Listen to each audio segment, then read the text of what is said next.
Om Shanti. Good morning. साकार मुरली 29 मई 2024।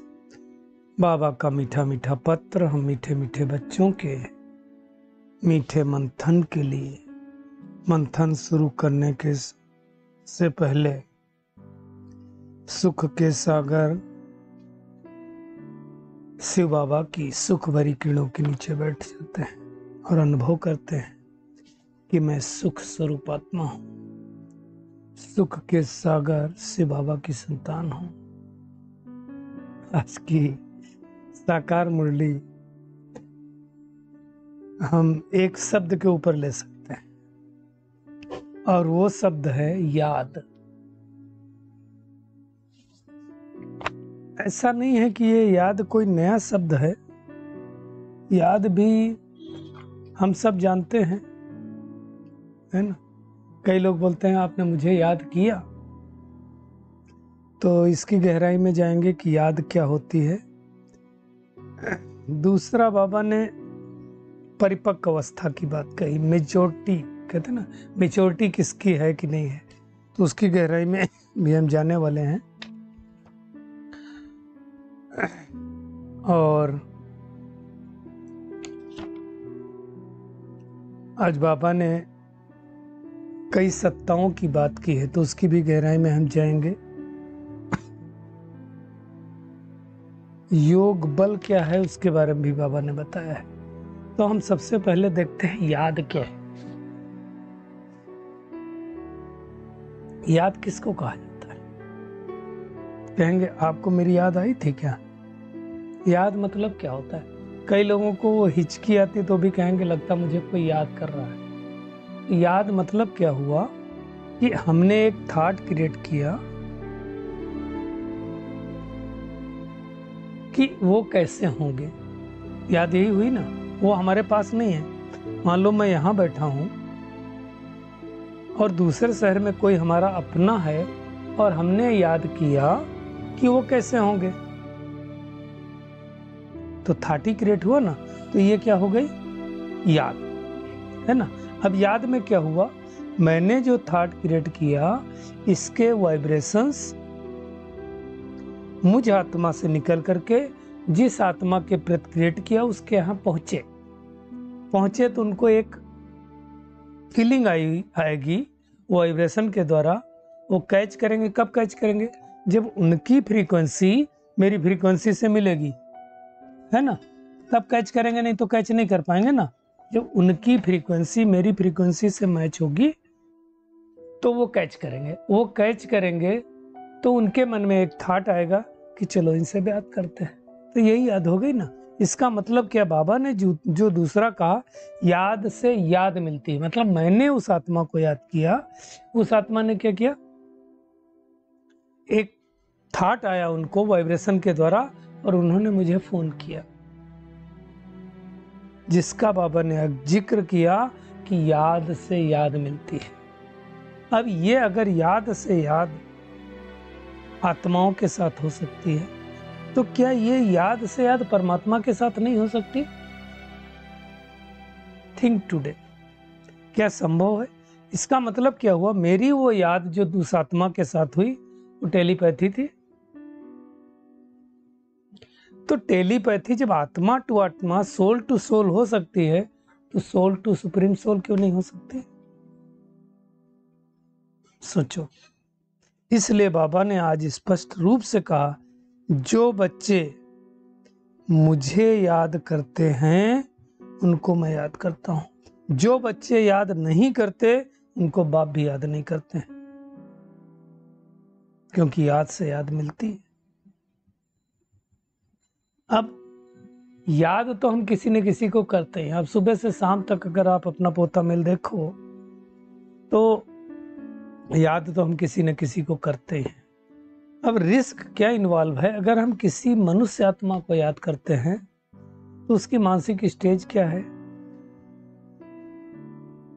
उसकी स्थिति क्या है ना, उसका एनर्जी लेवल क्या है, उसकी सोच क्या है, वो सारा हम कैच करने वाले हैं। परमात्मा की स्टेज भी हमको पता है। परमात्मा सतो प्रधान है, संपूर्ण है, 100% चार्ज बैटरी हमेशा है। उसको याद करेंगे तो हमें क्या मिलने वाला है? वो चार्ज मिलने वाला है। किसी और को याद करेंगे तो क्या मिलने वाला है? क्या मिलने वाला है? डिस्चार्ज होने वाले हैं, अगर वो आत्मा डिस्चार्ज है। अब इसको इस तरह से समझ लो, मोबाइल को हम कहीं दूसरी जगह यूज करें, किसी को कॉल करने, मतलब उसको मैं याद करना बोल सकता हूँ, तो बैटरी क्या होने वाली? डिस्चार्ज। लेकिन अगर मोबाइल को, पावर हाउस को मोबाइल याद आ जाए, मतलब मोबाइल को पावर हाउस याद आ जाए और उसके साथ वो कनेक्ट हो जाए, तो क्या होगा?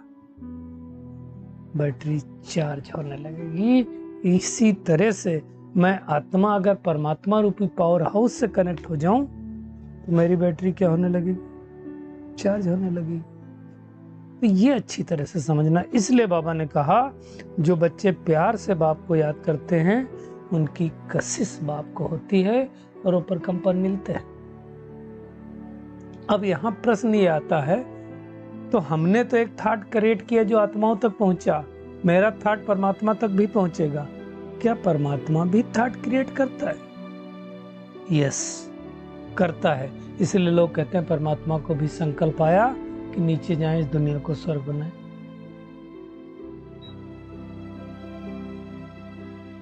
तो ये है याद से याद, है ना।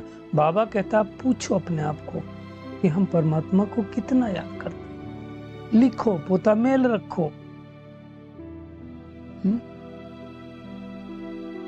लेकिन याद सब तो नंबरवार ही करते। जितना जितना हम याद करेंगे उतना विकर्म नष्ट होते जाएंगे। कर्मातीत अवस्था को भी वैसे वैसे पहुंचते जाएंगे, है ना। और मुख्य बात बाबा ने कहा, जितना याद करेंगे उतना कर्मेंद्रियां बस में होती चली जाएंगी। और इम्पोर्टेंट बात, और आज कर्मेंद्रियां बस हो गई तो अगले 21 जन्मों के लिए फिर क्या होंगी? कोई भी कर्मेंद्री चंचल नहीं होगी, बस में रहेगी, कोई कर्मेंद्री धोखा नहीं देगी। तो हमें इसके ऊपर बहुत फोकस करना है ना। याद, हमारे 4 सब्जेक्ट हैं, ज्ञान, योग, धारणा, सेवा। तो योग को हम याद बोल सकते हैं, मोस्ट इंपॉर्टेंट सब्जेक्ट है। सबसे ज्यादा मेहनत हमें करनी। बाबा ने क्या कहा? नोट भी करो, कितना देर याद करते हो, कितने दैवी गुण धारण करते हो। दैवी गुण भी तो धारण करना, याद करने के साथ जांच करनी। भूल किया तो बाबा को बताना है ना। परंतु याद करने के लिए क्या चाहिए हमें? सोने का बर्तन चाहिए, बुद्धि। बुद्धि कैसी होनी चाहिए? क्लीन होनी चाहिए ना, तभी तो हमारे बुद्धि के अंदर ठहरेगा। दूसरा जो बाबा ने कहा, परिपक्व अवस्था। परिपक्व किसको बोलते हैं? कहेंगे इसके अंदर मेच्योरिटी है, इसके अंदर मेच्योरिटी नहीं है। परिपक्व इंग्लिश में मेच्योरिटी बोलते हैं। आप देखो, जब हम कढ़ाई में कुछ बनाते हैं, हलवा बनाए या कुछ भी बनाए, मावा बनाए, तो वो किनारे छोड़ने लगता है। जब किनारा छोड़ने लगता है तो उसको कहा जाता है परिपक्व अवस्था। ज्ञान में हमारी परिपक्व अवस्था कब होगी? बाबा ने कहा, जब कर्मेंद्रियां शीतल हो जाएंगे, अर्थात हम किनारे छोड़ने लगेंगे। कौन से किनारे? कलयुगी किनारे छोड़ेंगे, देह के किनारे छोड़ेंगे, देह के संबंधों के किनारे छोड़ेंगे, वस्तुओं से अटैचमेंट छोड़ेंगे। तो क्या होगा? परिपक्व अवस्था आ गई है, समझ जाने का। अवस्था अचल अडोल बन जाएगी, है ना। किसी का शरीर नहीं दिखाई देगा, आत्मा ही दिखाई देगी। और ऐसा करते करते हमारी कर्मेंद्रियां 21 जन्मों के लिए शीतल हो जाएंगी। इसलिए बाबा ने कहा, अपनी जांच करो, अवस्था पाने के लिए नोट करो। नोट करने से ही विजय प्राप्त होगी। तो ये हमें अभ्यास बार बार करना है ना। आज बाबा ने आत्मघात महापाप के बारे में भी कहा, है ना। जो लोग आत्महत्या करते हैं ना, जिसको बोलते हैं सुसाइड। सुसाइड में क्या होता है कि आत्मा जो होती है उसकी स्थिति मतलब शरीर हमारा दूसरा तैयार नहीं, और इस शरीर को हमने क्या किया, खत्म कर दिया, तो आत्मघात हो गया ना। इसलिए कहते हैं आत्मघात महापाप, उस महापाप से हमें बचना है ना। वैसे भी लोग आत्मघात क्यों करते हैं? जब उनको लगता है जीवन में अब कुछ बचा नहीं, न सुख है, न शांति है, न कुछ है, तो आत्मघात करते हैं। वो नहीं करना है। आज बाबा ने दान पुण्य की भी बात की है। बाबा ने कहा दान पुण्य खबरदारी से करना है।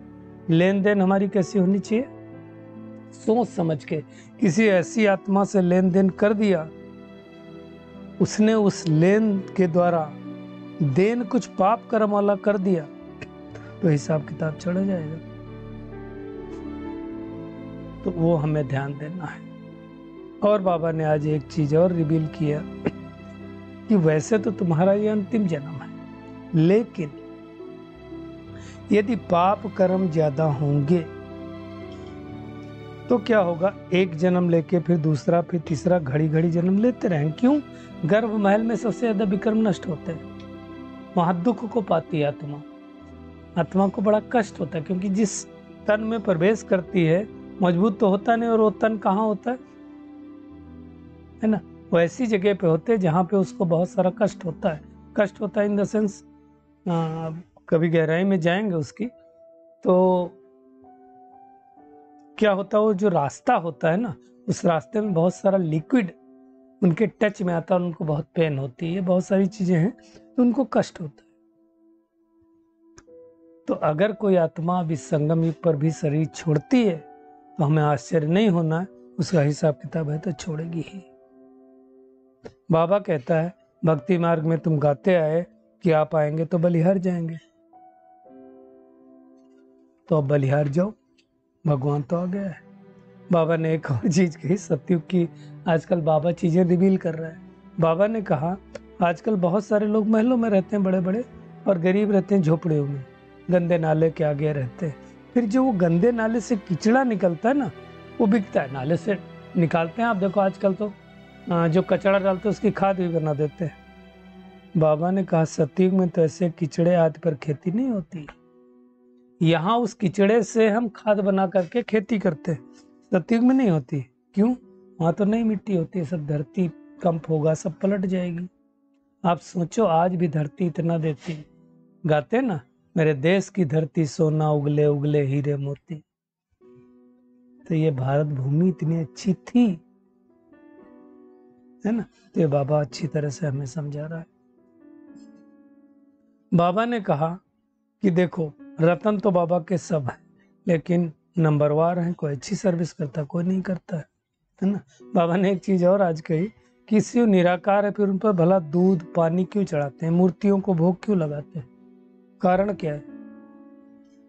तो बाबा ने कहा भक्ति का बहुत बड़ा विस्तार है। भक्ति मतलब भगवान खाता तो नहीं है ना, भावना बस करते हैं, है ना। तो बाबा क्या है? बीज है।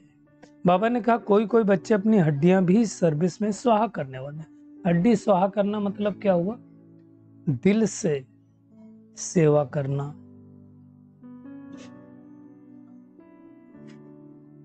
बाबा ने कहा जो नए नए बच्चे आते हैं, कई बार वो मूझते हैं इन सब बातों में कि कैसे ब्रह्मतन में आएगा, कैसे सुनाएगा, है ना, कि तुम ही राइट हो, बाकी सारी दुनिया झूठी है क्या। तो उनको बड़े प्यार से समझाना है कि इसको करके देखो, करोगे तो पता चलेगा, बगैर किए तो हमको पता चलेगा नहीं, है ना। आज के वरदान पे आते हैं। आज के वरदान बाबा ने दिया, सर्व सत्ताओं को सहयोगी बनाए, प्रत्यक्षता का पर्दा खोलने वाले सच्चे सेवाधारी भो।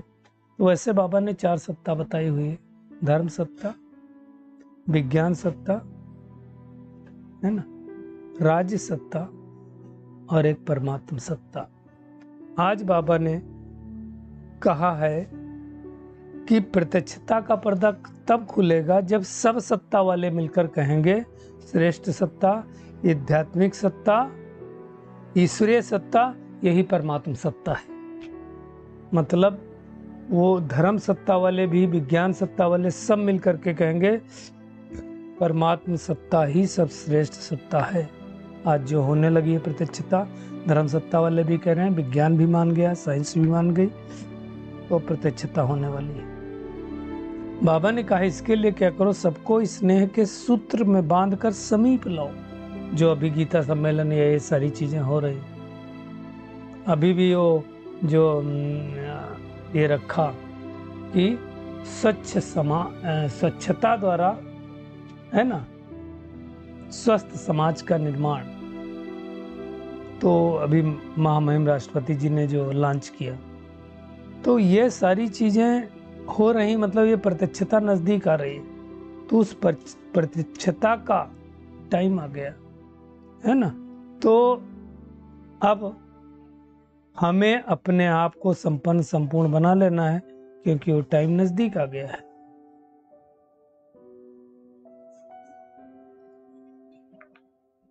हीरो पार्ट के बाबा ने कहा निमित्त बनने की सेवा करो, तब कहेंगे सच्चे सेवाधारी, है ना। स्लोगन में बाबा ने कहा सेवा द्वारा सबकी दुआएं प्राप्त करना, ये आगे बढ़ने की लिफ्ट है।